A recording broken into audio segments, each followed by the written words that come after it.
Danes smo obiskali Tomaža Čufarja. Pozdravljeni, Tomaž. Dober dan. Tomaž se profesionalno ukvarja s proizvodnjo zemlje za rože. Tomaž, ali nam zaupate, kako pripravimo dobro zemljo? Ne v detajle, ne v podrobnosti, lahko pa gremo osnovne komponente, da vrtički lahko pri ponudnikih, pri vrtnarjih, pri trgovcih vejo, kaj dobijo oziroma saj poprašajo, kaj bodo sadili. Glede na te komponente in sestavo zemlje je tudi odvisna kasnejša rast, trajanje substrata, resnično namenskost, da je substrat za prave rastline. Vsi vemo, da v trgovinah ni vedno časa spraševati, prodajalci so zasedeni, tako da dajmo pogledati saj osnove, kar jih imamo tukaj. Kaj je recimo tole? To je diatomejska glina žgana, to je eden od dražjih substratov oziroma dražjih komponent, ki se uporablja za to, da ima zemlja svojo določeno zračnost, ampak največ zadrževanje vode in hranil. To je podoben zeolitu. Zeolit imamo bolj v finih frakcijah, če vidva deluje takole, ima veliko večjo poroznost kot sama diatomeja.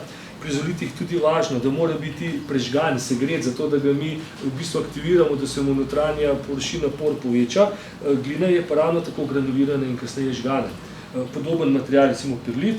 Perlit je ekspandiran kremenov pesek, ki mora imeti več kot 7% vode vezane v kristalov silicijevega oksida, se pravi kremena, se segreje v parih sekundah na 1200 stopinj in dobimo izredno porozen material, ki je kot pahuljice, se zdrobi in ga ni več.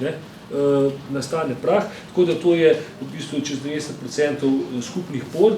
Njegova dobra lastnost pa je, da vodo horizontalno in vertikalno razporeja po substratu. Odlično, se pravi vodno zagotovimo dobro zračnost in hkrati razporeditev vode v samem substratu. Tole mi je še najbolj podobno zemlji. Ja. To je res. Mislim, ni kot zemlja, če govorimo o substratih, je to črna šota.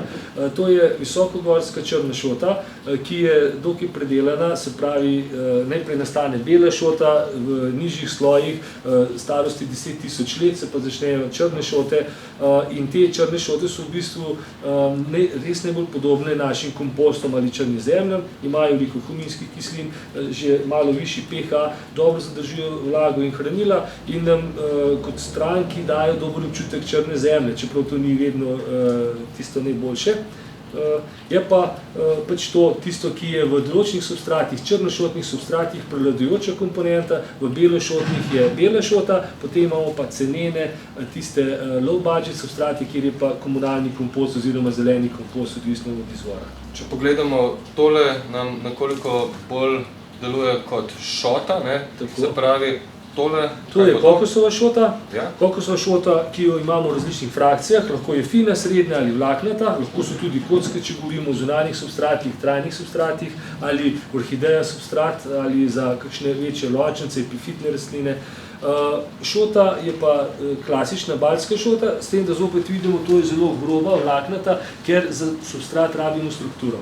Fina šota se uporablja za razmnoževalne setvene substrate, za sadilne, presajevalne je pa to bolj groba. Tukaj je sicer zdaj neka mešanica med standardom in frakcijo, potem pa mi ločujemo na posebnih zvezastih sejalnicah še posamezne frakcije. In glede na velikost lončka, namen, mešamo komponento in velikost različnih šot. Se pravi, če želimo dober substrat, zagotovo tam 8, 10, 12 komponent je tista prava številka. Kakor zakaj? Imamo zemljo osnovno z 4 komponentami, naša najboljša za zunanje saditve Royal Garden ima pa res 12 komponent. To je najbolj kompleksna, tudi na trgu praktično ne obstaja zemlja s toliko komponentam. Marsikdo bo rekel, da je to brez veze, ampak če gledamo, da vsako leto damo substrat na vrt, da mu dodajamo in zeolite, in vulkanski plovec, in organsko kot kompost, in kot šote, in kot lesna vlakna, kamninske moke, se nam to sešteva in trajno izboljšujejo tla. Zato je važno, da bomo tleh vsako komponento v celem konglomeratu dal. Odlično, izvedeli smo, kako iz kakšnih sestavin nastane dobra zemlja, ki jo uporabljamo za presajanje rastlin. Tomaž Čufar, hvala za vaše pojasnilo. Bilo je zelo izčrpno in upam, da bodo naši gledalci spoznali kvaliteto dobre zemlje. Hvala tudi vam.